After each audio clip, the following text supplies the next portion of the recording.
Coronation Street's Joel Deering, Callum Lill, has been murdered. Tonight's installment of the ITV will see Craig Tinker, Colson Smith, break the news to DS Lisa Swain, Vicky Mears, and Kit Green, Jacob Roberts, that Joel's body has been found, and the post-mortem later reveals that 2 blows to the head was what finished him off. With the police set to declare this a murder investigation, there is no shortage of characters who may be in the frame. But who done it? I have put myself into DS Swain's shoes and gathered all the evidence from the past few weeks to try and get to the bottom of who the culprit is. So get your notepads ready, because there is a lot to be getting on with. Who killed Joel? Lisa Swain. In a shocking turn of events, the suspect with the most evidence stacked against them at this stage of my investigation is the detective sergeant herself, Lisa Swain. Starting from the beginning, Lisa has made it no mystery that she wants to bring Joel down, and has gone to extreme lengths in her attempt to do so. Through her interactions with Amy Barlow, Elle Mulvaney, last year, we learned that Lisa has very strong feelings about violence against women, something which Joel is guilty of in the case of Lauren Bolton, Kate Fitton, and several other young women. Despite adoring her job, Lisa put everything on the line this summer as she attempted to collect enough evidence to bring Joel down following the collapse of his case, admitting to Carla Connor, Alison King, that she could face suspension if she was caught. She also left professionalism at the door when she was forced to release Joel after his first arrest, when the CPS deemed that there wasn't enough evidence to charge him. As she told him he was free to go, she made it clear that she wasn't someone to be messed with.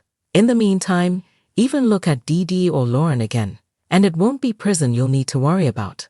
And yes, that's a threat, she had told him. With Joel having continued to harass both Dee Dee Bailey, Chanique Sterling Brown, and Lauren, has Lisa stuck to her word and finished him off? Things got even more complicated when it transpired that daughter Betsy Swain, Sidney Martin, had also been targeted by Joel. But could this have been enough to push Lisa over the line from seeking justice to seeking revenge? When it was uncovered that Joel had sent threatening messages to Betsy, Lisa was horrified. With Joel threatening to kill Betsy, could Lisa have killed him in defense of her daughter? After all, she previously mentioned being willing to take a bullet for her child. With the messages having come to light, Lisa was taken off Joel's case and warned that it had become too personal for her to make rational judgments.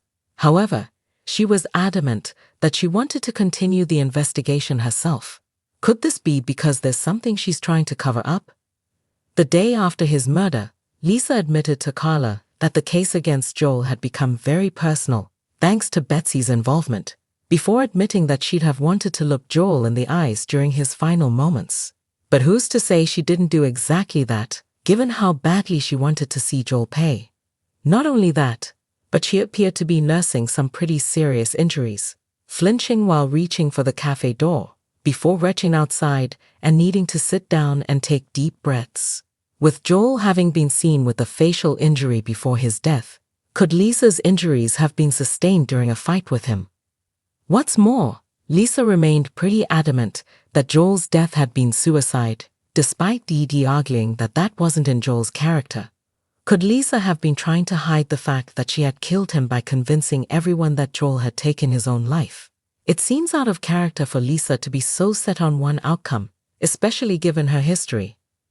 Earlier this year, she admitted to Carla that she had argued with wife Becky about a case on the day she died, and had never had the opportunity to tell Becky that she had been right.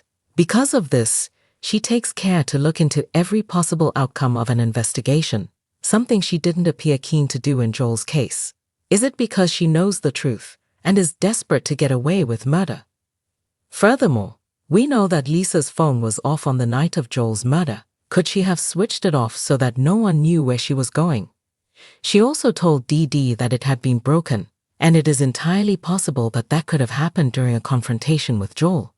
What's more, Lisa remained pretty adamant that Joel's death had been suicide, despite Dee Dee arguing that that wasn't in Joel's character. Could Lisa have been trying to hide the fact that she had killed him by convincing everyone that Joel had taken his own life? It seems out of character for Lisa to be so set on one outcome, especially given her history.